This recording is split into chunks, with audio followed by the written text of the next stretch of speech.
and gentlemen, welcome to another show of Fuente and Meerapfel present Meet the Professor. Hello, world. Hey, Jeremiah, how are you? Hey, Mel. Hi. Oh, my God, Carlito's on time today. First time in a year. First time in a year. Try first time in history. And no hat. Where's the hat?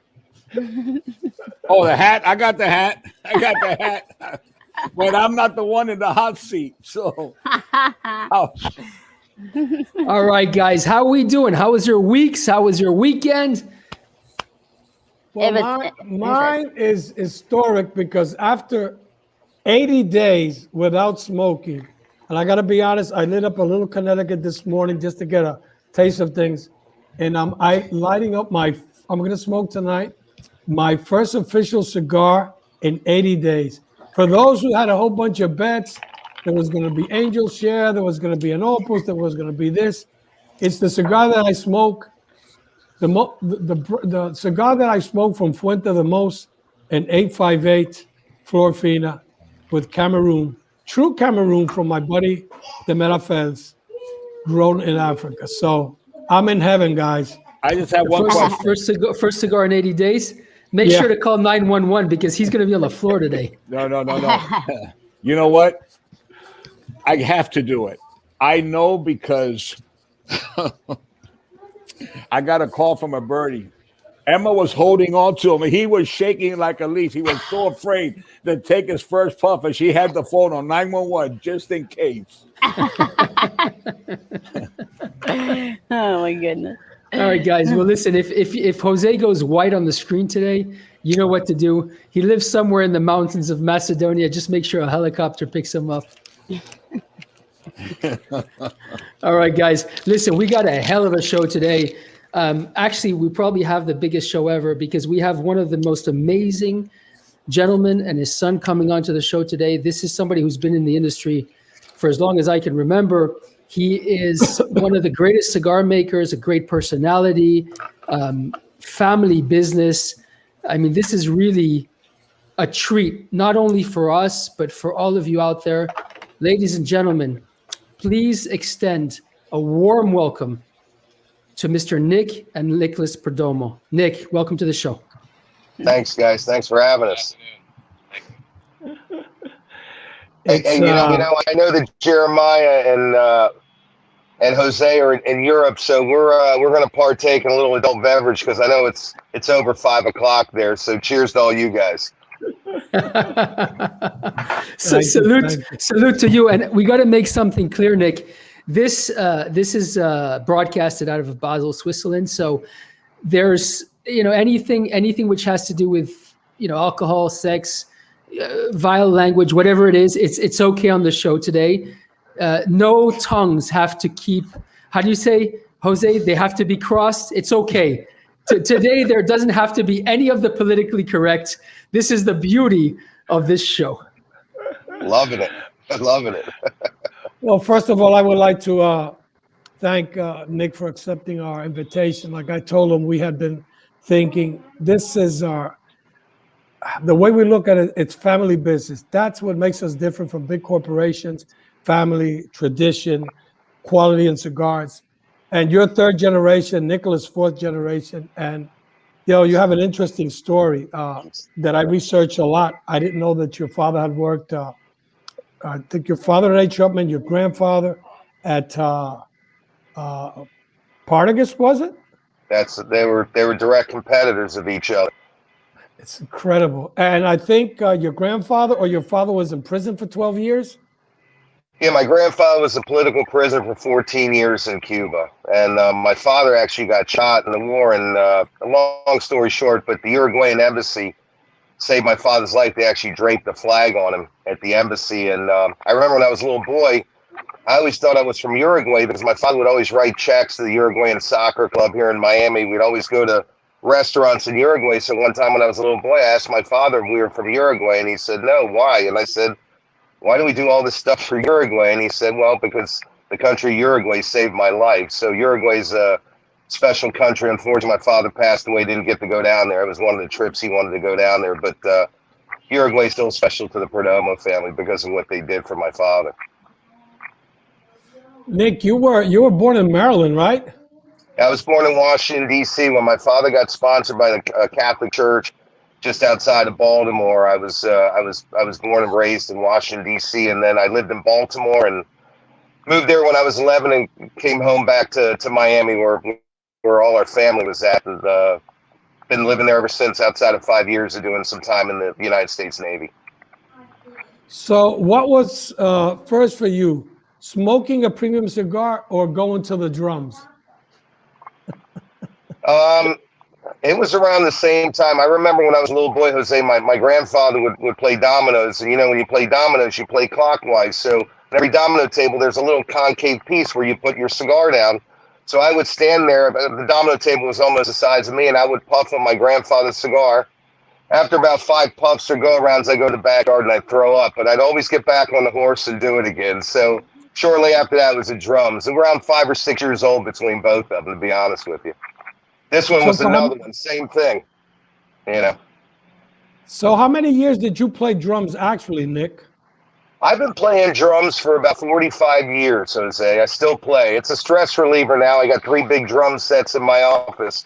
And, you know, guys come over and we get to play and jam. That's great. If not, I got a big PA system and listen to my 70s and 80s and get to play, you know. So it's nice. There's a lot of guys in the cigar business that are musicians, too. My son, Nicholas, is also an excellent drummer. He's actually better than me. He's got a really good ear for music, better than the old man, I got to be honest with you. But, you know, the funny thing is, and we have to point out, imagine if you would have stayed being drummer and Ernie would have stayed on the drum, we wouldn't have great EPC cigars and also great Perdomo cigars. Right, Nicholas? Yeah. And both Ernie and I would be homeless today, probably, with the way musicians are getting paid today. So that's probably true. I have to point out that half of this industry, probably 3/4, are actually musicians, if I'm not mistaken. There must be a very, very, very strong tie between the artistic emotions that goes into music playing and then the fine craft of cigar making. You probably need to be emotionally tuned and very sensitive, right, Nick? I mean, there must be something to it. What do you think? No, I agree. You know, when you're a drummer, you're leading the band, you're the timekeeper, and it's the same thing when you run a company. All of us that, you know, that run companies, we're basically the guys behind the scenes and make sure that the orchestra is playing well, but you have to have great musicians, and that's the big thing of it. And I think we're all blessed and we have great workers who work for our companies. So I think it does go into. All right, how about this? How about we start this industry band? All right, you get on the drums. I think Carlito is one of the coolest keyboard piano players that I've heard. Actually, he taught me when I was a kid. We got loads of great musicians. We should get a band together in this industry. We'll call it the cigar band or the tobacco band. Carlito, what do you think? I think I got to spend the next 25 years rehearsing before I make a fool out of myself.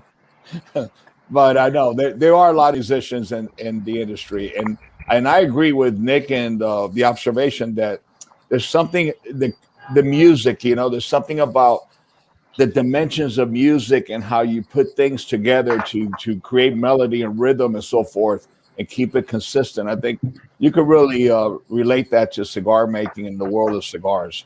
I think there's a lot in common, but the element that we most have in common is that music makes people happy. And I think that's the same thing with cigars. And that's what our goal is in life, is to bring happiness to people. I agree with that. How many years were you in the Navy? I was in the Navy for 5 years. I was in the Navy in the early 80s, got in during the Reagan administration, which was really the greatest because he was, in my opinion, the greatest president. I got into politics, and I enjoyed it. And then after I got out of the Navy, I became an air traffic controller here in Miami, and I had a nice run in the military. I enjoyed it. Yeah, you've always brought up your part, and thank you for your service. So, do you remember your first premium cigar that you smoked?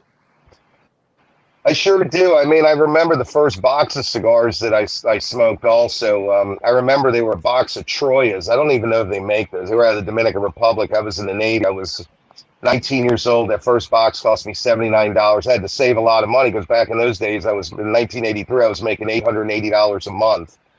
So I remember looking at that box of cigars and seeing how special it was. And I know Carlos can echo exactly what I'm talking about. When we make a box of cigars, it's something that's so special because it goes out to presents, it goes out to weddings, it goes out to all special occasions. And that box of cigars, I remember just staring at them. And, you know, people were looking at me like, my roommate's like, what are you staring at this box of cigars? I just said, it's my first box of cigars. It's special. You know, no different than these guys over here in this traffic jam to the left of me beeping their horns. But yeah, a box of cigars is special. And yeah, it was a box of Troyas. I don't even know if they're in business. It was a light-bodied cigar out of the Dominican Republic, if I recall. I recall Troya. I think that was made by Consolidated, I think. I know that it was sold by Al Rem. That was Al Rem's brand, if I'm not mistaken. I remember when Troya first came out, and I agree with Nick. At that time, it was absolutely a gorgeous box. It was different.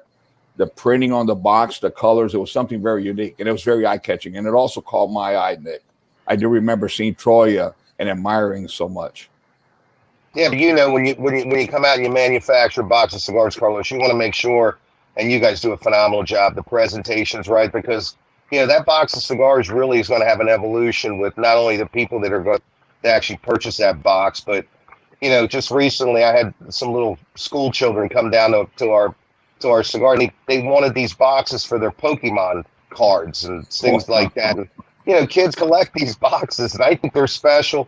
You know, my wife puts napkins in them outside on the tables in the balcony. You know, there's a lot of good uses in cigar boxes, and they should be beautiful. I just think a box of cigars is special. Today, we kind of cheapen them at events, or you get a cutter or a ball cap or whatever. To me, the cutter and the ball cap is like an empty pepper shaker, and that box of cigars is the bone-in ribeye. And I think sometimes we lose sense of how important that box of cigars are. Nicholas and I were talking about it just recently, just in packaging, and I think both our companies do it extremely well, from using Vidag and just the types of woods we use. We know that it's special for our consumers to be able to get a special box of cigars. So, but I do remember that, and I remember getting sick off my first cigar. And the king of getting sick on cigars was this one here when he was a little kid. But he'd always get up on the horse too and just keep smoking. How'd you do that? Likes a quitter. Yeah.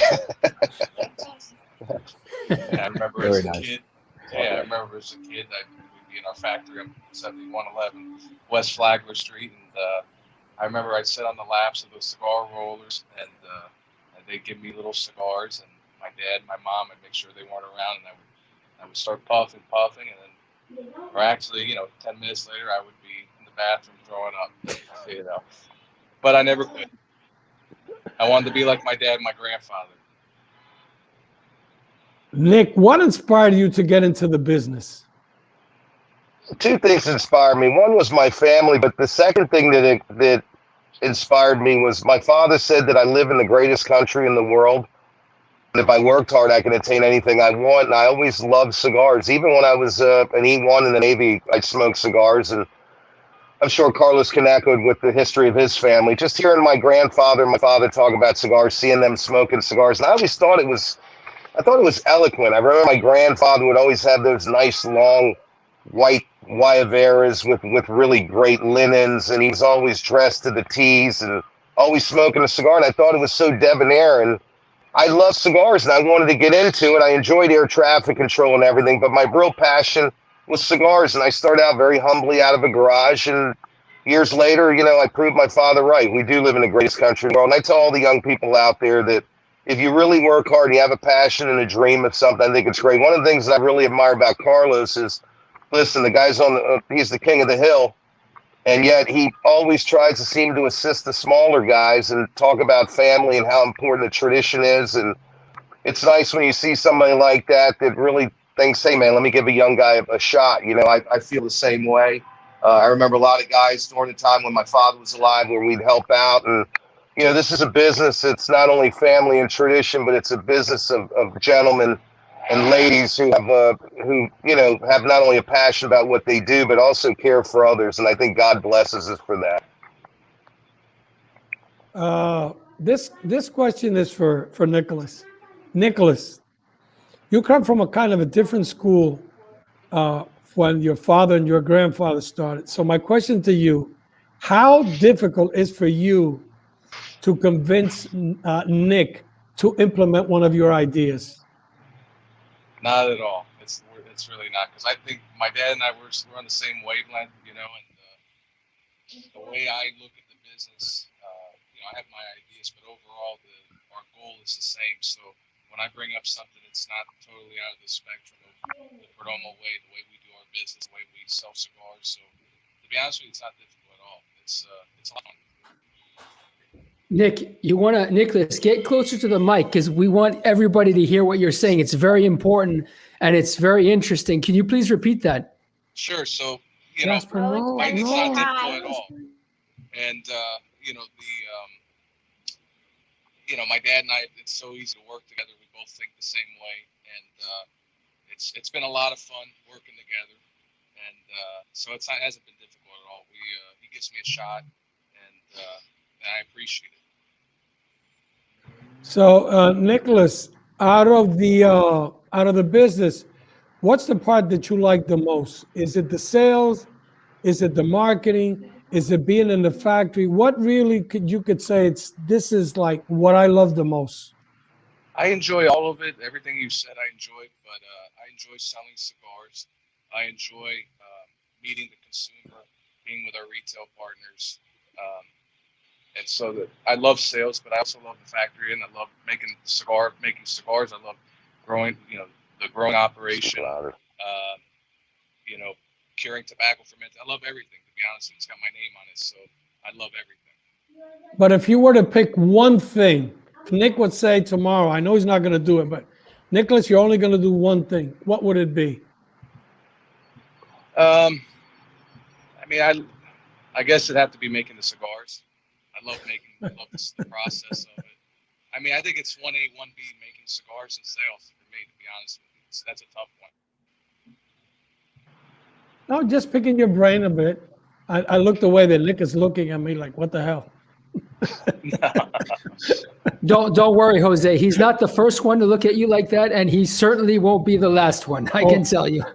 That we know. Nick, you and I were talking the other day, and one thing, and I told you because, we all talk. Today, you got to look, this is my opinion. Today, we look at business, the family-owned companies, your company, Padron, Ernie, the Fuentes. You guys have a totally different philosophy than big corporations. You've been a big supporter of brick and mortar. You don't give your stuff away. And I'm not criticizing other people that do. But how do you feel towards the future of the support that companies like ours and yours and the other companies that I've mentioned, anybody who's family owned, to really, really support brick and mortar? Well, I think it's important because you mentioned that the three of us or four of us are family-run companies. The bulk of my business is the brick and mortar stores. Then when I mean the bulk, vast bulk of it is. And look, those are the guys who started with us, and we believe that we should support them. And I know I speak for Carlos in the same way. And we also have price protect our brands. Our brands are everything.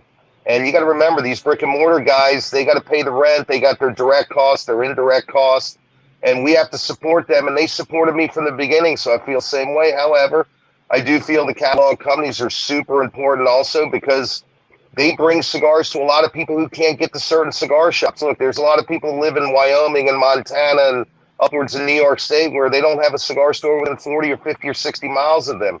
Some of those guys are elderly. Some of them are disabled. I hear it because I talk to many of them. And they say, thank God I got an avenue where I can get cigars delivered to me. And good brands like the ones you mentioned, they're not on deep discount. There's no hurting for them. The people like our typical brands of cigars because of the quality we produce and also the respect that we have for our brands and our families. So, and in two-step, I think they're both very important, Jose. But I'll be honest with you, for us, the brick and mortar stores are the ones who really took us to the dance, and we support them 100%.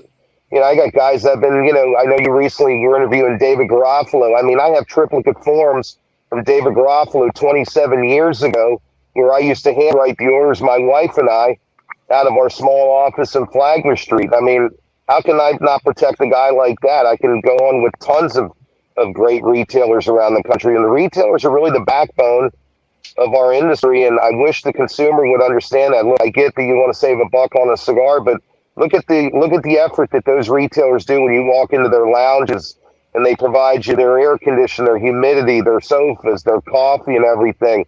If you ask me, if that's worth a buck, I tell you it's worth $10 in my personal opinion. So we don't want those cigar lounges to go by the wayside. But also, the catalog guys do produce a great service too, especially the brands like ours. We're not hurting the brick and mortar stores by any stretch of imagination, but the brick and mortar stores are definitely our backbone, and I'm proud to say that. Absolutely couldn't agree with you more, Nick. All right, so everybody knows that right now it is time for, well, actually we'll be gearing up for Nail the Professor, so please be sure to get your questions in there, and we can also, Nick, if you're up for it, we are very, very acceptable of allowing you to do the same thing. Okay, thank you. Yeah, Nick, this is a really, really fun part of the show where we actually going to try to nail Jose. So Jose, we call him the Professor, and obviously it gets to his head and he has this big neck, right? He starts getting cocky, he knows everything. So this is the part of the show where we're going to go after him with a shotgun and try to figure out how can we ask him a question that he's going to have no idea how to answer.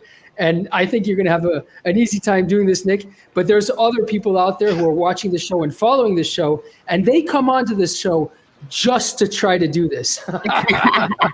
So let's make sure that you guys post all your questions up here, so Melanie can try to nail the Professor. Professor, are you okay with this? Yes, I am. But not only that, Nick, it's, I got Carlito on one side banging me up. I got Jeremiah on the other side banging me up. So it's like a free-for-all. But Hey, Nicholas, let me ask you something, because you travel a lot. And I'm going to ask the same question to both of you. What is one thing that you dislike about a store when you go, and what is something that you go like, what the F? What is something you can't stand, and what bothers you the most is the question when you walk into a shop? I guess probably when stores are, when I'm trying to help them, they don't listen to me. I think that's probably one of the most frustrating things. It's it's one of those things where you have to earn the trust factor with certain guys, with certain accounts, and we're earning it. And I mean, that's a tough one, man. Probably stores that they're not very clean.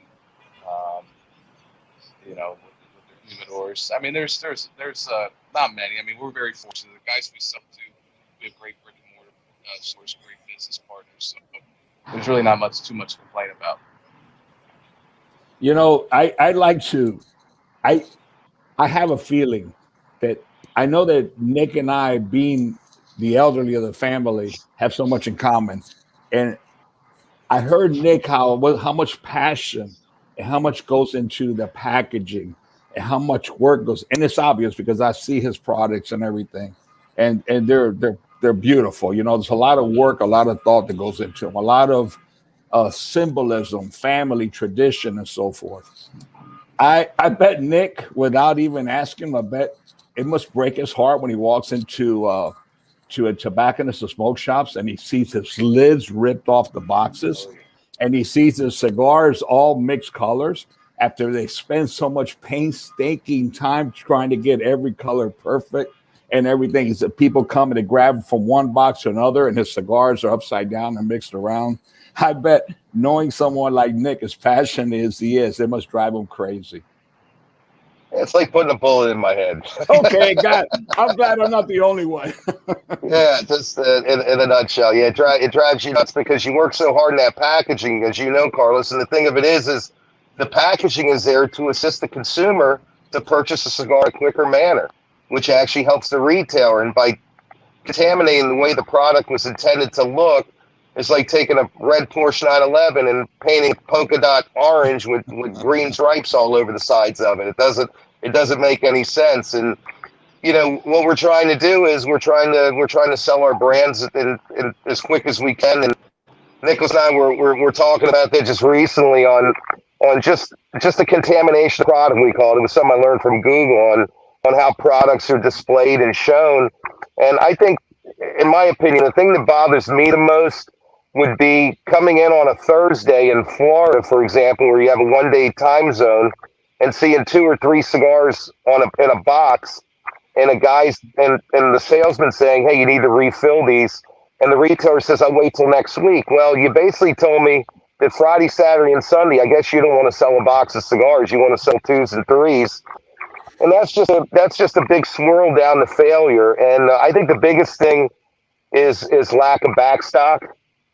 We've talked about that, where they have cigars, but they don't order enough of them too. And then they get mad, you know, maybe at manufacturers and so on. But if they ordered where they needed to order, maybe in a lot of cases they'd have products in certain things. But I just think I'm really big in the cleanliness, and I'm really big into the way that the stores look. And for the most part, our retail partners do a very good job. But sometimes we scratch our heads, you know. I'm sure you do too. Yeah, I agree. No, very well said. So Nick, there's the audience today is just off the charts. I mean, I've rarely seen so many people on Facebook, but on YouTube, on all the social media. This is going crazy here. Everybody's on to see Perdomo. And one of the people who just reached out was Cynthia Fuente. And Cynthia writes, first of all, that she sends her love and her friendship over to all of you at the Perdomo family. So much in common. She reminds us how Nick and Bianca actually went to school together. Is that correct? Yes. Yeah, we were at University of Alabama. Amazing. Alabama. Oh my goodness. For those who don't know, I was actually born in Alabama.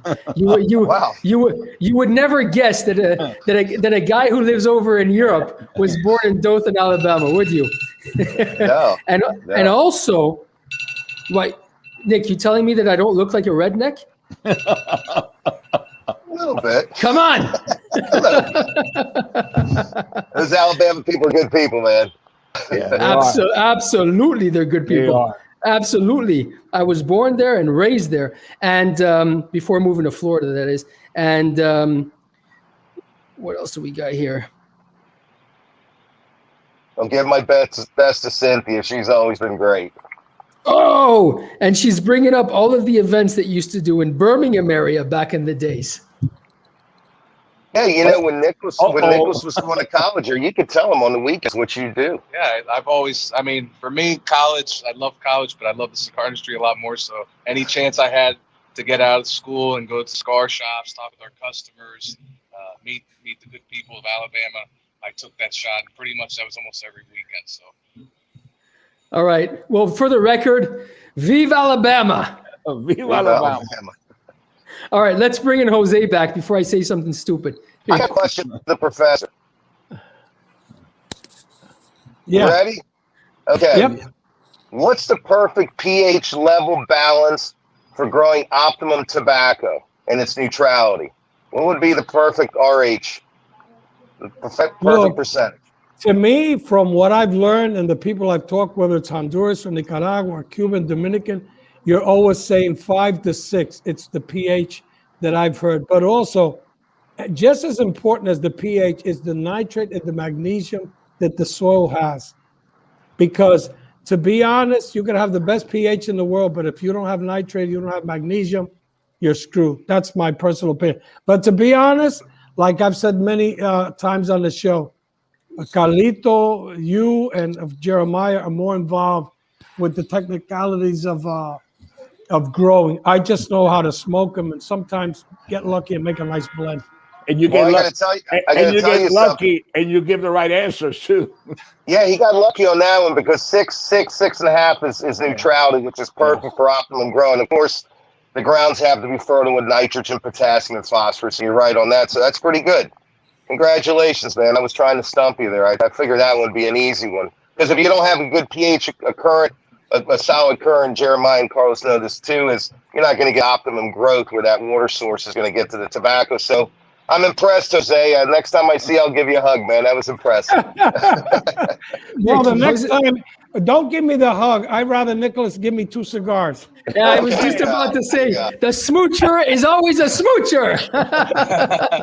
So listen, I think Nick should present Nail the Professor. Nick, you ready to present it? What's that? All right, you got to say, ladies and gentlemen, it's that time of the day for Nail the Professor. Ladies and gentlemen, it's this time of the day to nail the professor. Dun, dun, dun, Thanks, dun, dun, thanks a dun. lot, Nick. And then we have our nice little music. All right, so we have a ton of questions. This is awesome. All right, so I'm going to kick it off with the first one. The question is, Jose, so with Ybor City being the cigar capital of the world, the question is, who is the city named after? See, Or those Ybor, are the, sorry. okay.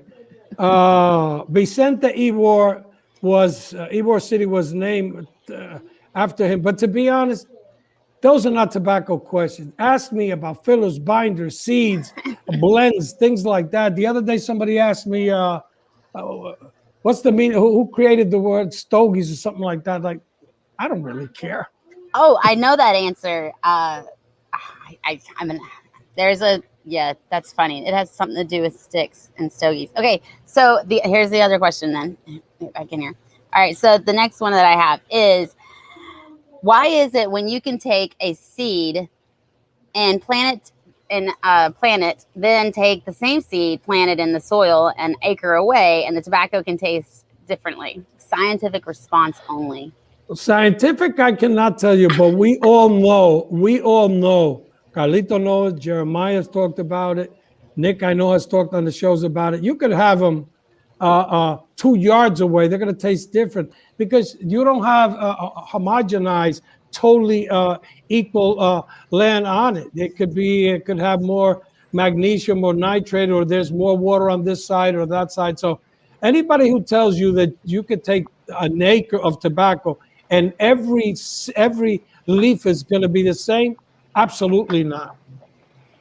Yeah, Right, sounds Nick? a lot like the body. Absolutely. That's absolutely the truth. All right. What else? All right, next one. All right, so the next question. What was the first type of tobacco ever grown by the Fuente family? Oh, Carlito would have to answer that one because I have an idea, but I'm not going to speculate. I'm not good at that. Carlito, you can answer that one. Wait, do we get a pass? This is a pass? No, I had no idea what my grandfather grew. I guess it was a Cuban type tobacco. The first type of tobacco we grew was probably a piloto cubano. I would guess. I'm not certain, but I would think it would be piloto cubano, going back for a long time. Exactly. All right, so next question. For the professor, product placement in TV/movies is a huge marketing ploy. How, if at all, has the appearance of cigars in TVs and movies affected the industry? I know this is not tobacco related, but you got anything? Well, the only thing I would say is it's great to see Cape Fear, Robert De Niro with that cigar in there that still scares Carlito. Still does. It still does. Nick, remember that one? Oh yeah. Oh yeah. Listen, I think it was a Maduro. He was smoking a real fat, short Maduro. It was. And since then, I've been fearful of really heavy, thick ring gauge cigars. I've always had this trauma. I'm always thinking that I'll see a Jack Nicholson when I open a door coming around the corner with those eyebrows going up and just waiting to make the kill, man. That movie shook me out of my core. I'm telling you, it did. That's so funny. All right, next one. We've got 2 more real quick. Explain entubado and how it affects the smoking and flavor of a cigar. Okay, entubado is the old Cuban way how they used to make cigars. I mean, at Fuente, we make them. A lot of companies do a lot. And to give you an idea, it's just like, let's say you're working with a blend that has 5 fillers. You could say it looks like 5 little straws where you take the leaf and you just make it like a straw. But whether it's entubado or not, it was funny because Carlito and I were talking about it one of these days. It's the positioning. When that roller has that cigar, that filler in his hand, the way he puts on the leaves is the most important thing. If you don't center that ligero or you center that viso right down in the middle, it's going to canoe, it's going to tunnel on you, and you're probably going to have problems. So that's just an old Cuban style that many companies use and many companies don't. A lot of people just use el acordeon, the book as it's called. So it's just a type of, and in Nicaragua, actually some companies do the strongest leaf. They do it entubado, but the rest is just like the accordion. And I think they call it estrujado or something like that. I don't know how Nick does it, and maybe he doesn't want to talk about it. No, I'll talk about it. We use the entubado method too, and the reason we do it is because you have air passage in a 360-degree radius because you're using funnels, like you just said. What it does is it does two things. It allows the cigar not only to burn a little slower, which will enhance the flavor and also allow the cigar to smoke cooler. But if it's constructed right with the funnels, and you're exactly right, make sure the head was rock solid in the center, that cigar will burn not only perfectly, but like I said earlier, it'll burn slower. That's the way we do it. The accordion method is, of course, much quicker, and there's really nothing wrong with it. But when you press it, you can, what we call palm, or actually book the tobacco leaves where they actually touch each other, and won't allow air passage, where the air passage will be much slower and will retard the amount of the side on how it'll burn. So it'll burn sideways, or they call it canoeing. And a lot of that has to do with those leaves touching together and pressed together with the press because they weren't funneled or in tubes. So you're right on that also, I'd say. Thanks, Nick. I I'm on a roll. read a book last night, Jose. I knew you were going to be tough, so I read the book, Tobacco for Dummies. I've been reading that all morning to make sure I get up here and I get caught up with you. Gotta love that. That's fantastic. All right. One more. Can you grow hydroponic tobacco or indoor, like some other leaves that might be grown indoors? Okay, this is the third time I think that this has been asked. I know of a case in, I think in Sweden. This guy was supposed a couple of years ago to come out with a brand. I don't know what happened. Personally, I'm not a scientist. I'm not an agronomist, but you can grow, but I don't really know. And it was good to hear from Carlito and Nick and even Jeremiah, because we wanted to enlighten people, their thoughts on that. Can you grow it? Absolutely. Is it going to be good? I don't know. I'm gonna take the fifth on that one. Nick, what do you think? Well, I saw it done in California with a guy that I know, and the problem is he grew a Connecticut variety of it. It was very thin, it was very pale, and I believe the dirt is like medicine. I think you need to have grounds for fertility, not only for the characteristic of the leaf, but also those minerals and everything. You need to be able to get that up into the root base, and I saw it. I mean, it might work for marijuana, but I don't think it works very well at all for tobacco. One, it's cost ineffective. Two, the textures of the tobacco are not nearly as good. And three, I didn't get to taste the tobacco when it was completely fermented, so it was pretty raw, but there wasn't much to it. So in my personal opinion, probably not the best way, but I could be wrong. I've never tried it. I just don't think it's cost effective. With the grounds that we have, I don't think there's really any need. Sometimes technology is great, and Carlos and Jeremiah will probably echo the same thing that I'm saying, but sometimes technology is not a great thing, and sometimes older traditions work perfectly. The reason they're older traditions is because they work, and if they work and they're not broke, sometimes it's not good to fix it. Don't break it. Yep, I get that. Jeremiah? Listen, it's a hard nut to crack. I know there's some people, I'm not going to name anybody, but there's people that try to do this at a very, very high level, one of the huge companies, and they put a lot of money into this. I think it was in the Netherlands, if I'm not mistaken, and it didn't succeed. I think that the nail hasn't been, the nut hasn't been cracked yet. I don't think anybody's really managed to do it. Whether or not somebody will one day manage to do it, I don't know. I really, really don't know, because theoretically, there's no reason why you shouldn't be able to do it by getting the the right elements together and recreating Mother Nature. But on the other hand, you know, I hate to say this, but I think I agree with Nick and Carlito and everybody else that we'll speak to about it, where there is a particle of God somewhere. And I don't want to say impossible because somebody might actually crack this thing, but it may be. I don't know. I have no idea. Let's just hope that Mother Nature is one of these things that just can never be cracked, and it's going to stay the same for the next 20 generations as it was for the previous 20 generations. It keeps the romance in the business, doesn't it? Carlito? Oh my God, I need balance for this one. Oh, listen, I totally agree with Nick. I totally agree with Jeremiah. One thing that I've learned, that everybody's always trying to make it better, and there's always will be a way to do it better. But it seems from my experience that we always go back to the old ways, the way our grandfathers did it, our great-grandfathers have done it. We always find out that still is better.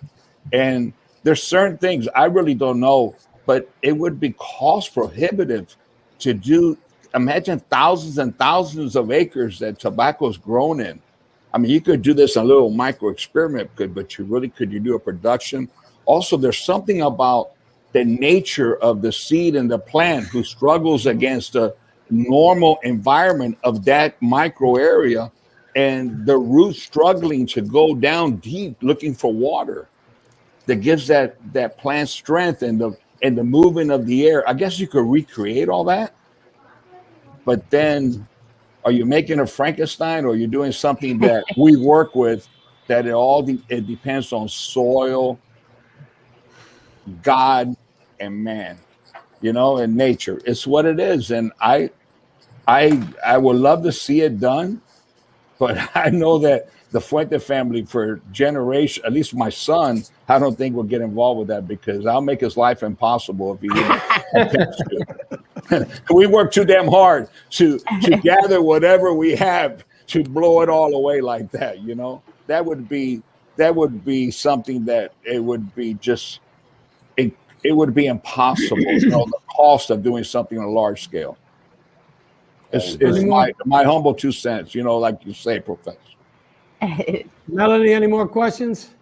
Nope, I think that's about it. So we can get back to Nick. I'm surprised Alex from Canada didn't call. I know. We were terrible today. Nobody managed to nail Jose. Well, I think everybody's trying to be really nice to you. Yeah, because you're smoking my first cigar. Smoking your first cigar, and everybody feels. Hey, underhand slow pitches. That's all he's been getting. Underhand slow pitches. Dodgy. Let me. This question goes for Nicholas. Nicholas, what happened? Did we lose Nick?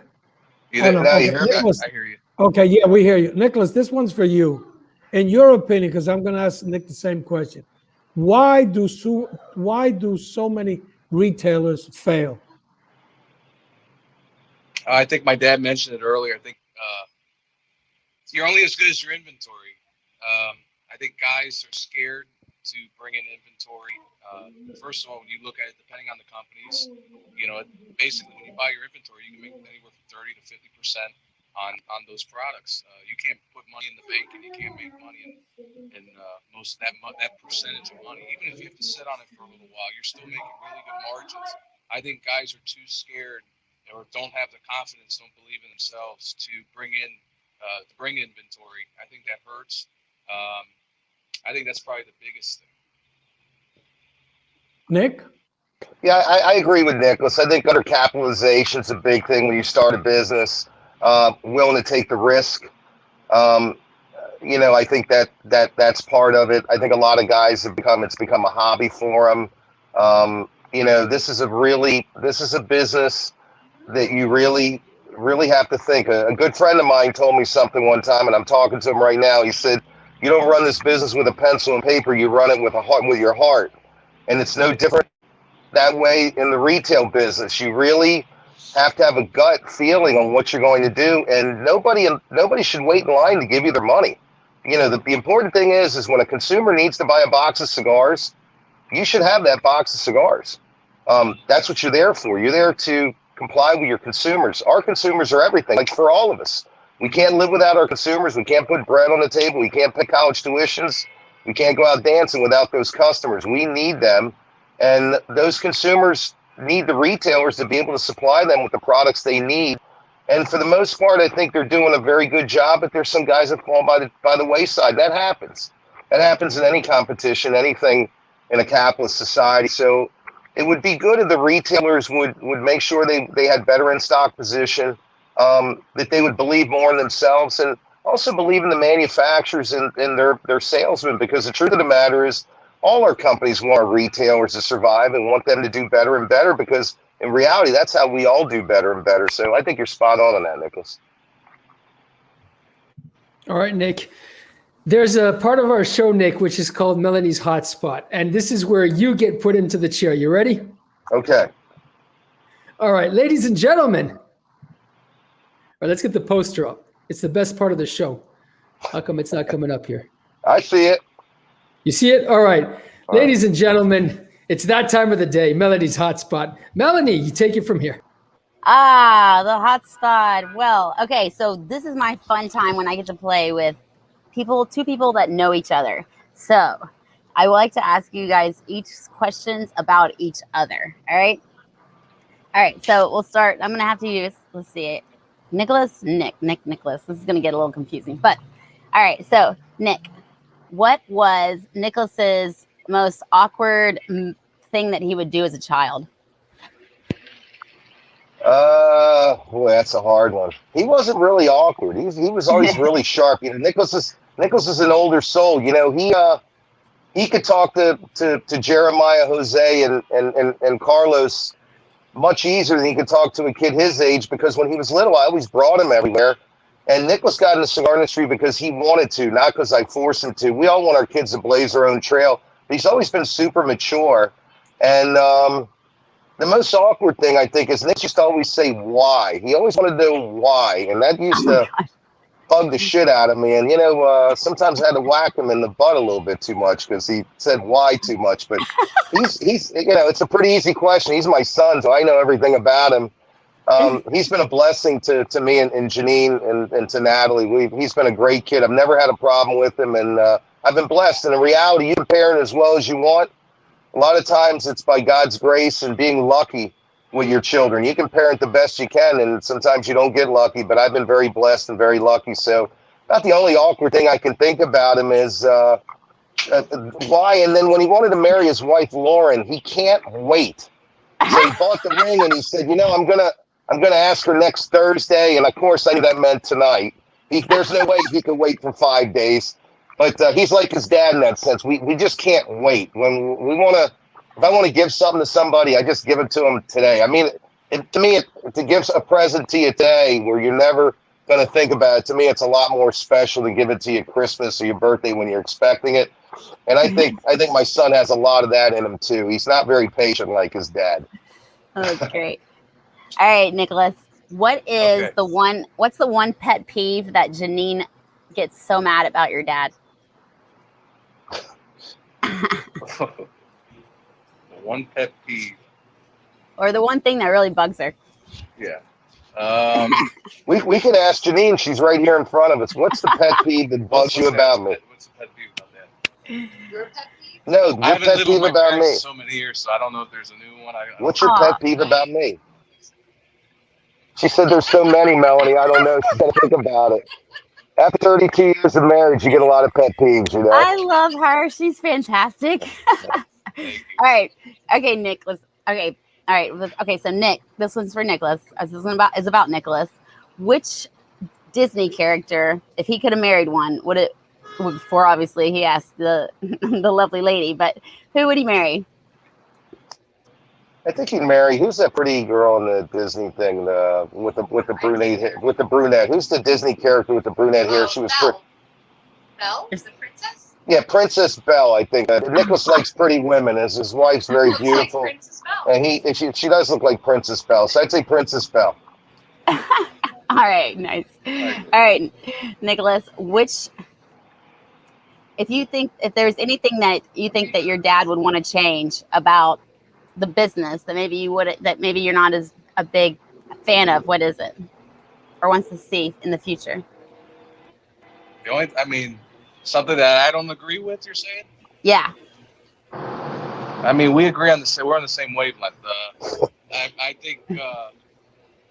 think we just want some more cigars. I think that's the biggest change. Keep selling more. All right. So then let me ask another question. I'm gonna ask you, Nicholas. Have you actually gone into a cigar lounge and put up all of the boxes and worked the 8 hours? Because I remember seeing him and Billy do this, and I've definitely seen you guys do a lot of hard work with those boxes. All the time. All the right. So, okay, Nick, if Nicholas was going to do one thing that would happen, further generation past like what you pass away, I guess. So you can't tell him no. What would be the thing that you think that you wouldn't want him to do? I know, Carlos will tell you as a father, I mean, our kids don't really fall far from the tree. I mean, like I said, I've been blessed. I really can't think of anything. Nicholas is kind of like a mini me, except he's a little more calmer than I am. And I think that's an attribute, not a bad thing. He's well positioned. He's got a good foundation. It's like a big banyan tree. He keeps growing. He's growing in the right way. And we're blessed. There's not much I could think that I could change about him, to be quite honest with you. He's a dream of a son. That's the honest to God truth. I love him very much, but I'm also very blessed. There's nothing I can say bad about my son. That's the truth. Well, that's awesome. I guess I'll have to figure out another newlywed game to embarrass you guys next time. So thank you for playing. Sorry about that. It's the truth. No, you guys are great, really, and we do appreciate you guys being here. So, and I know you can have a lot of fun. You let me play the drums. That was dangerous. Yeah, it was. All right. Thank you very much, Melanie. Nick, I got to say, I'm not so happy when there was that question about where your son feels comfortable. And you said, yeah, talking to the older men like Jeremiah, Jose, and Carlito. The hell is wrong with you, man? I'm the age of your son. Don't get me mixed up with all, No. That doesn't work. It's a respect thing. I've known you since you were young, real young. That's so funny. Actually, you've known me since I'm a little kid. Stop it. I know. All right. A lot of people do this. You've aged gracefully, Jeremiah. That's a good thing. I appreciate it. All right. I don't usually do this because I usually leave the joke to Rich, and I will leave the joke to Rich. But because I am producing and realizing this thing, I do have small privileges. You know how we all get these jokes on our mobile phones every 5 seconds? I just got one in, which is so funny that I really want to share it with everybody. Nick, remember that this is broadcasted out of Switzerland. So whatever might be said is okay. Okay. So this is the joke of the day, Jeremiah style. And like I say, Rich is going to come on in a second, but I had to read this out. So this is a teacher and Billy. And the teacher turns around and says, hey, Billy, if there's 5 birds on a fence and you shoot one, how many birds are left? Billy answers, none. The others would fly away. Teacher says, the answer is 4, but I like the way you think. Billy turns around and says, I have a question for you, miss. There's 3 women. They're all eating ice cream. One is licking, one is biting, and one is sucking. Which one is married? The teacher gets really nervous and she says, the one sucking? Billy says, nah. The answer is the one with a ring. The one with a ring. But I like the way you're thinking.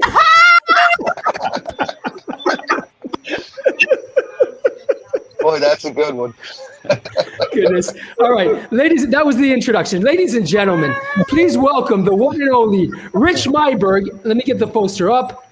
Here we go. And it's time for Rich's Riot. Rich, you're up. Oh, thank you very much. Glad to be here.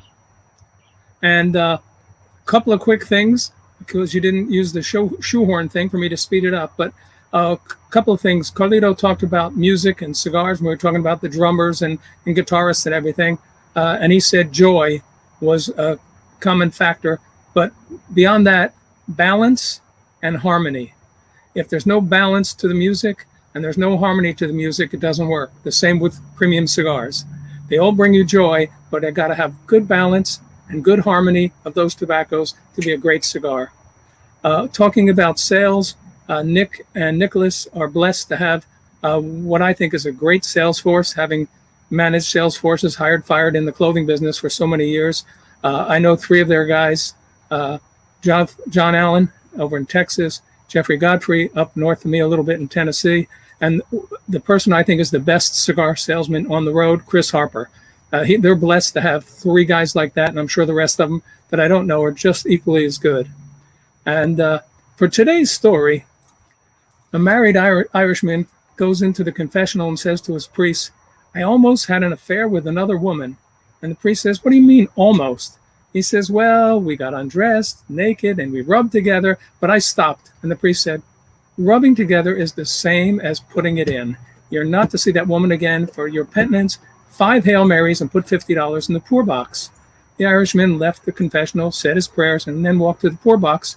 He paused for a moment and then started to leave, and the priest goes over and says, "Hey, I saw that. You didn't put any money in the poor box." And my friend, the Irishman, says, "Yeah, but I rubbed the $50 in the box, and according to you, that's the same as putting it in."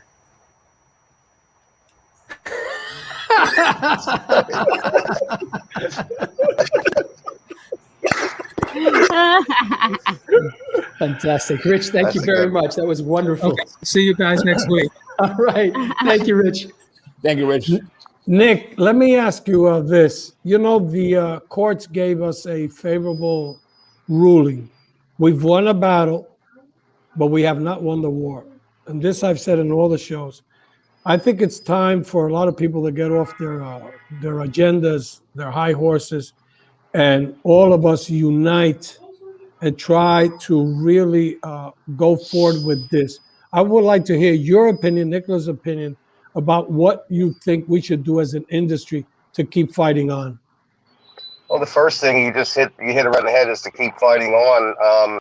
Unity is another thing. I agree 100%. Look, the manufacturers put 99% of the money in this fight, whether it be the Cigar Rights of America, which I'm a proud member of, or the Cigar Association of America, which I'm a proud member of, or the PCA. And I'd like it to be less of a show on who gives money, because I know, for example, Carlos gives a tremendous amount of money. I could speak for our company. We give a tremendous amount of money.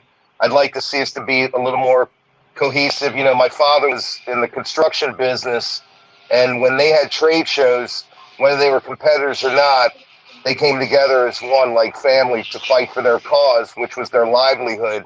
And I think we need to put our egos away and do the right thing. And also, I think it's very important that our retailers get much more involved together with our consumer base. And it's not about texting and emailing, guys. It's about calling them. If I want to talk to Carlos, I'll call him. I'm not going to text him. I want to talk to Jeremiah or Jose, I'll do the same thing.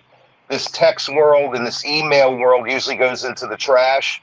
And if you want to get something done, you got to talk to people. And listen, they never have a problem, these politicians, talking to you when they need money.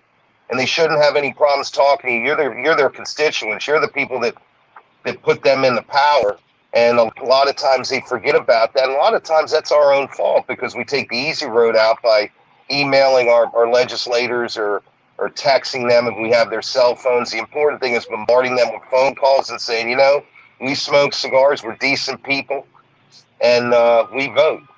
And I think if we coincide all 3 of those together, I think we'd have a much bigger wording and a bigger march, and we'd be more pronounced, to say the very least. Nicholas? Yeah, I completely agree.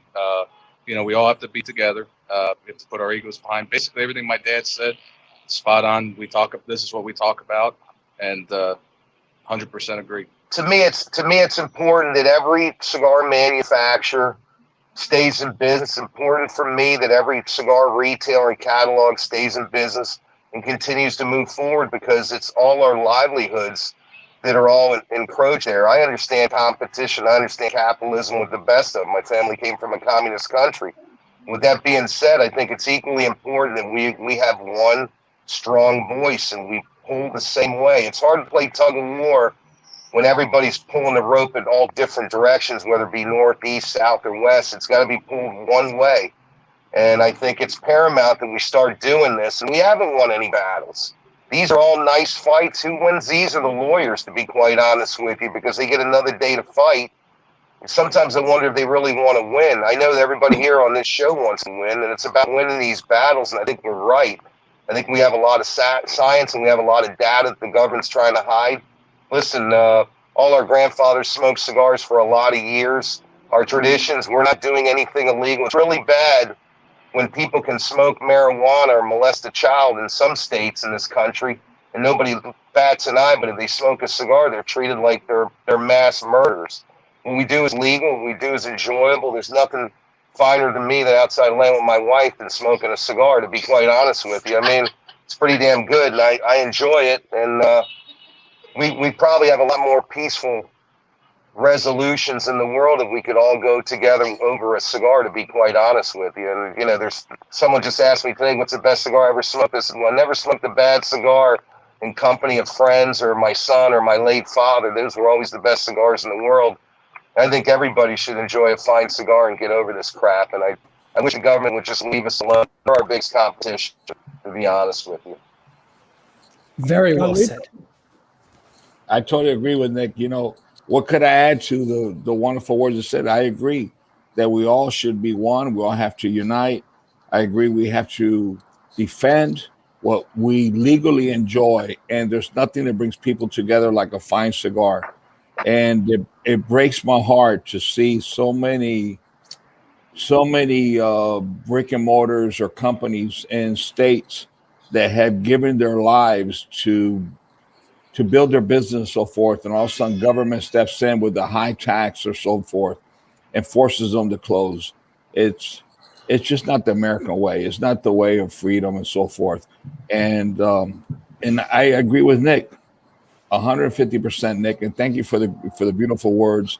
You're absolutely right, and I appreciate all the support that you have given the industry and with your support and your words, and also with what you actually do day by day. So I thank you very much. Thank you. I appreciate that. Nicholas, looking towards the future, not only of the industry of Perdomo cigars that without a doubt has been very successful, recognized worldwide. And I'll ask Nick the same question. How do you see the future of the industry? Well, I mean, there's battles with government, of course, but at the end of the day, we're Americans, and you know, our Cuban side too. You know, we're fighters, and you know, we'll continue to work hard to beat them. We're not going to let them beat us, and we just have to remember who we are, where we came from. I remember my dad started in a small little factory, actually in a small house in Hialeah, Florida, off Lejeune Road, and I still have all these memories. I grew up with this company. I remember the good times and the bad times, and we have to stay grounded. You know, we have had a lot of success, and we're very blessed where we've been very successful. But at the end of the day, nobody in our company, none of us are content, and we have to continue to keep driving. We have to continue to hit our retail stores, make sure we make the best cigars that we possibly make. And we just have to keep the foot on the gas and just never get content and always want more, and do the best for our families, our customers, our employees in the United States and Nicaragua. So that's what we have to continue to do. And another thing too is I think, you know, all the guys here, we've all been in the industry a long time. It was sure a lot of fun to be in the cigar industry till about 10 years ago when we got hit with that draconian S-chip tax, and it really woke us up. And it was a shame. I don't know if we were complacent or not. I don't know if that's the right word. We were selling a legal product. I think we bring a lot of enjoyment to people like we still do today. And we're honest, hardworking, family-run companies, and we never thought that our own government would turn into be our major competition. Unfortunately, the days of being left alone are probably over. when the government can attack and regulate any business that's low-hanging fruit like ours is. I think I echo the statements that Nicholas said. We're going to keep fighting because every one of us that are on here are fighters, and we're going to keep fighting for the livelihood for our businesses. I'll leave Jeremiah out of this because I know he's young, but Carlos and I and Jose are getting up there in years, and we want to make sure we save this industry for our families and for people getting up into the industry, because this has been a blessing to every one of us, and we love this, and we want to keep a tradition not only for us but for our families and for our children to keep this going forward. So I could speak for me, and I could probably speak for the three of you on the thing. We're not going to give this thing up, and we're going to keep kicking ass, and we're going to fight these guys. You know, when I look at some of these guys in the political realm, I would have them clean my trash cans, much less run my country. So it's pretty embarrassing if we let these guys get one up on us, and I don't think we'll let them do that, okay? So especially you guys in Europe, too. You guys stop being sheep and start leading. Don't follow the lead. Start taking care and defending your rights. Just my personal opinion. Nick, actually, hold on a second. I think there's something important because Melanie should step in and make sure. You? No, listen. I'm going to send you the roses. I'm going to send you the Belgian chocolates. I'm going to send you the beer, and I'll send you a pound of Cameroon wrapper as well. Hold on a second. Before we get, you should have some wood. Drop the prices of the Cameroon wrapper. That's what you need. Make sure it's quack. Yeah, quack. Before we do that, let me get in Melanie, because Melanie's going to present the cigar rights of the world, because that's you just hit it on the head. Yes, you guys. So if you're not a part of it, please go to cigarrightsoftheworld.com and you can sign up. It's only going to cost your email and your name. And this is just a way for us to be able to gather everybody's information so that we can be more effective with our actual Cigar Rights of America, Cigar Rights of Europe. So, and if you are able to, and you're not a part of it, please go to the cigarrightsofamerica.org and sign up to be a not a PCA member, a member, just be a member of that. But also, okay, go ahead. All right, Melanie, be quiet now. So, okay. You guys, whatever you do something. I think this is what the message is all about. Get to your computers, pick up your phone, do something. Nick said it very eloquently a little bit earlier on. Yeah. You need to get off your chairs. You need to get on your phones. You need to get on your computers and make sure you sign up to any of these organizations. Move forward. For all the consumers out there, you know how important you are. There's only so many manufacturers. There's only so many tobacco growers. There's only so many retailers, but there are a lot of consumers. And if all the consumers picked up their phones, got onto their emails or whatever it is they do, that's going to go a long way. So please move forward, march forward, listen to Nick Perdomo, listen to Nicholas Perdomo, listen to Jose. Actually, no, don't listen to Jose. Listen to Carlito Fuente, listen to everybody, get off your asses and move forward. All right, back to you. My last question for Nick, and this is something that I talked to Nick about. I think it's very important. In the industry, one way or the other, every company has helped somebody out. And I cannot go on this show and not mention how important was Nick's father to a young guy who arrived in Nicaragua many, many years ago. The only thing I think he knew how to say was hola, maybe, not sure.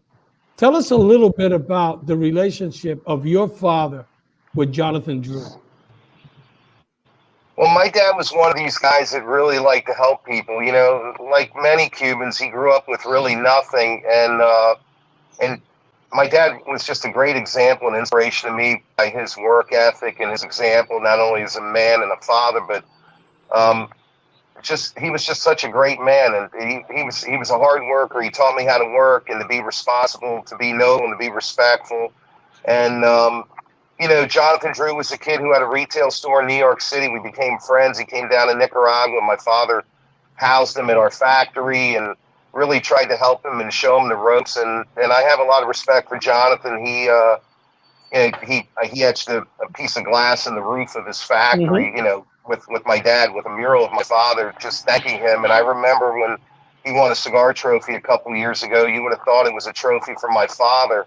And I'm not embarrassed to say I was crying like a baby sitting there in the front, and I just went and hugged him and thanked him, because he didn't have to do that, and he did it. But I was proud that my dad really always tried to help people. And look, God blesses you for things like that. And, we believe in the good book, and we believe that good things happen to people who do good things to others. And my dad was an exemplary example of all that. And all I wish is if I'd be the half the man that he was, I died a real happy man, to be quite honest with you, Jose. Well, Nick, from my part, the only thing I could tell you, thank you and Nicholas for being on the show. Also to Janine that did a lot of great work sharing and posting and making comments. It was great to see you. I've known you for 20-something years. We've always had a good relationship. So from myself and Jeremiah and Carlito, we appreciate the both of you being on the show. And thanks a lot. Carlito? And we appreciate it too. Having guys that, listen, we're competitors, but at the same token, we're friends. And I can't say that about a lot of people, but this is the truth. You guys have known me for a long time. There's no bullshit with me. You guys have all been great. I love Jeremiah's father very much when he was alive. He helped me out when I was a young man, and I'll never forget it. I mention him a lot. I've known Carlos for a lot of years. He's always been kind to me and my family, and you have too, Jose. So it's nice that you guys have a show and you bring other people on that might not even benefit you, but it benefits the cigar industry. And you guys really walk the walk, and I have a lot of respect for that. Absolutely. Thank you for having us on the show. It's been an experience. It's great talking with all of you guys. Nicholas, thank you, gentlemen. Thank I you, really Paul. appreciate it. No, honestly, I knew this was going to be a spectacular show. I felt it. I know your story. I admire your lives. I admire your story. I just come at this moment to think about when Jeremiah, Jose, and myself, during the pandemic, we wanted to bring something together to share with the world, to bring us out of hibernation or lockdown, whatever we want to call it, from isolation. And we really believed in the families who are struggling alongside, just as we are, who have struggled, who their parents, their grandparents have struggled, and to bring out the stories for consumers to understand that it's not just about cigars, it's about the people, and it's about the people behind the cigars. Both of you tonight or today have been a classic example of what family is all about, of what hard work is all about what integrity is all about. And, we didn't go to the same school. I didn't go to Alabama. Sadly, I wish I would have. But, we all learn from the same book. And listening to you and your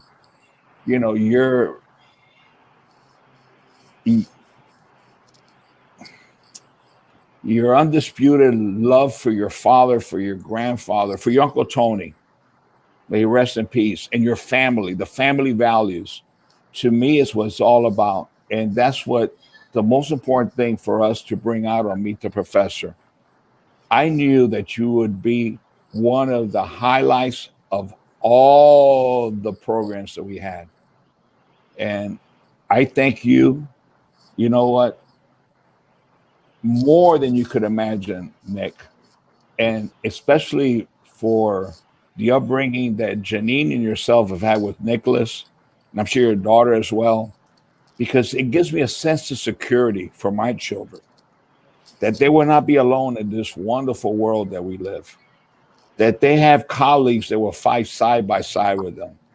Because you did say that we are friends first and competitors second, but we all share this one great community, this one family of the world of cigars.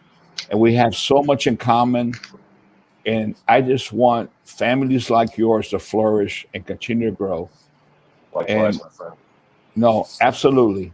And it's very rewarding to hear how your father's helped people And I'm sure you're the same exact way, because the apple doesn't fall far from the tree. And I think we have a responsibility. Jose Blanco always says, I may not know more than other people about tobacco, but other people may take it to the grave. But I want to educate. And as I become older in life, I become much closer to Jose's philosophy, and I agree. And I agree 100%. I may have made a lot of mistake when I was 20, 25 years younger, struggling for that goal, for that goal post, trying to be first to reach the. But today, as we get older, and I understand you feel the same, it's about spreading our love with cigars, and about educating. And I'm very, very honored and proud to be one of your colleagues and one of your dear friends. I do consider you, Janine, Nicholas, your daughter, and everything to be a dear friend of the Fuente family. I thank you very much for accepting our invitation, Nick and Nicholas. Thank you so much. And of course, I got to thank the boss. Janine, thank you very much, because I know you're behind the scenes. She says thank you. No doubt about that. Gentlemen, what can I say? I mean, Carlito covered it all, but it would be disrespectful for me not to say a few words, even though I have always been the quiet one. Nick, I don't think I remember the industry without you. I remember coming to the shows with my dad. I remember how much love Dad had for you and how much respect. I remember going back many, many, many, many years. I remember Nick Perdomo being Nick Perdomo and being one of the true personalities of the industry when I was a small kid. There weren't so many true personalities, but Nick Perdomo was certainly one of them. He always spoke his mind. He always did it in a way where, thank God, my mother wasn't listening. But on the other hand, he walked the walk, like Nick says. And I think you weren't only an inspiration to me, Nick, but you must have been an inspiration to many people. Many of my generation who now are the age that you were back then. And one of these true warriors that has pushed the industry further, that has pushed the boundaries further, and that has single-handedly participated into making the premium cigar industry what it is today. Your son must be unbelievably proud to be sitting next to you, and must be unbelievably grateful to have you as his father, but more importantly, strong and healthy next to him. Nicholas, you're a lucky, lucky man. You have an unbelievable family. You have a united family. Your mother, like Carlito said, your mother's always been the strongholds behind the scenes, making sure that everything ticks. And that was always clear since the beginning. A little bit like my mommy, like most mummies, actually, the ones who actually hold everything behind. But that's the true balance. That's the true glue and cement of any business, whether it's a family business or just a family altogether. So I want to show my appreciation. Thanks for accepting our invitation. But more than that, I wanted to express my friendship and my love towards all of the Perdomos. I don't get to see you enough, unfortunately, but that's not important. What matters is that there's that sentiment and there's that history, and obviously, thanks to Nicholas and hopefully one day my children, there'll be that future as well. Gentlemen, thank you so much. Thank you. Thank you. Okay, ladies and gentlemen, before we move on, I have two very, very important announcements to make. Firstly, I'd like to send my love to Liana.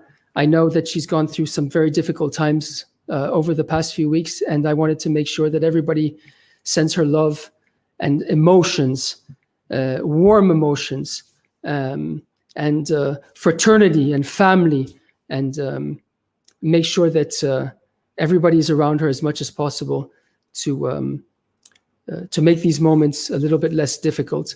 Liana, if you're listening, or if you do listen, please know that we love you, and I love you very dearly. And I hope that we can be together physically instead of through these telephones and messages in the near future. And hang in there. I know it's not easy. You've gone through a lot. Jose, this message is to you. I'd like to thank you, Jose, and I'd like to congratulate you.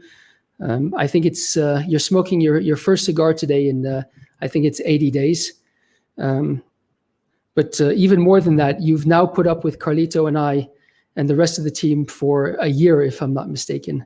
You've joined the company a year ago, and I need to congratulate you for managing to hold on and to put up with everybody. It must be an unbelievable challenge.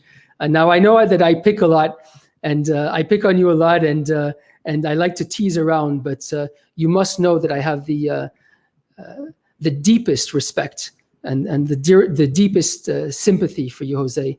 I feel that you're an amazing asset to the companies.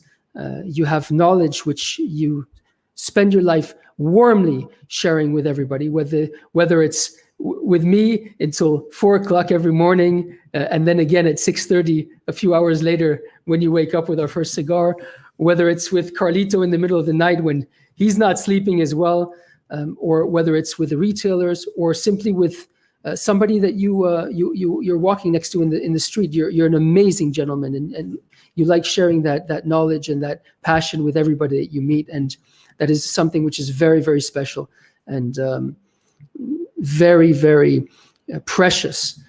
Because at the end of the day, particularly for families like the Fuente family, like the Perdomo family, like the Meerapfel family, what is important is knowledge. We're not in the game to sell bullshit. We're not in the game to sell dreams. We're not in the game to sell wind. We've been at this for way too long. The Perdomos have been in this for generations. The Fuentes have been in this for generations. Our family's hitting close to 150 years now. And the only thing which is going to sustain this tradition and this passion is information. And for people to understand and realize what it is that the premium cigars is truly about. Never to fall into the vicious circle of not understanding, not having the information, and therefore letting products which have no true value because of replacement of quality for profits, and slowly eating away, slowly destroying this beautiful industry which we've been fighting for so many years. So Jose, you're playing an unbelievable part in all of this. I'm sure Carlito wants to express his gratitude as well, but please understand that you have our warmest thanks and our warmest congratulations. Happy year with the Fuente and Meerapfel teams, Jose. Thank you very much. Thank you very much. I think we should have left it right there, Jose, because I have a great concern. Jeremiah likes to bust your balls. And I was not aware that he was busting your balls early in the morning, early in the afternoon, and so forth. So I'm concerned I'm not busting your balls enough. So get ready. Because you know what? In our world, if we love you, we admire you, and when we know that you're better than us, the only way we could get at you is that busting your balls. So be prepared. I love you. I know. Well, the funny thing about it, Carlito and I talked till 2 o'clock in the morning last night, so that was you can understand. It was 4 o'clock. It was 4 o'clock in the morning my time.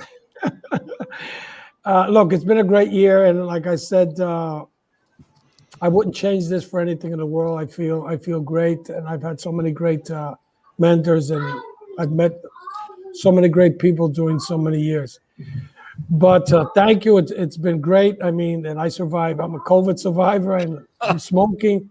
Carlito was betting I was going to faint on the show. Look, all the way I brought down the cigar. I lost I know. Look, for next week, we're going to have a very, very interesting show. we're going to have the president, actually, of Arturo Fuente Company, our good friend Ciro Cachela, that has an amazing story also to tell. Carlito will, I'll ask some questions, but Jeremiah and Carlito will have more to say about him, even though I've known Ciro for 20 years. So again, Nick, Nicholas, Janine, everybody from the Perdomo team that I've known all, thanks for being with us. It was a great show. It was an amazing show, and we want to make sure that you guys can tune in and watch this again, because I'm sure that many, many of you are going to want to watch this again, and Melanie is going to tell us just how to do that. Hey, kid, tell us. All right, guys, be sure to go to our YouTube channel and subscribe. Also, hit that bell so that you can be able to get notified anytime that we go live, and that is the link is right below. You see that's tinyurl.com/The Professor Show. Share it, like it, subscribe, and get in on the game. All right. Also, you can watch us on Facebook Live, which is facebook.com/The Professor Show. Go there and also hit that notification button so that you can get notified. And be sure to go to the www.cigarrightsoftheworld and sign up. And then if you guys want to be ambassadors, you can also send an email to Reinhard, REINHARD, @cigarrightsoftheworld.com, and you can be an ambassador. I don't know how you can spell his name because I still can't do it, Melanie. But anyways, all right, guys. Another amazing show. Thank you to the Perdomo family who have just been unbelievable. Ladies and gentlemen, be careful because the times have changed in the different time zones. I almost got it messed up here in Europe.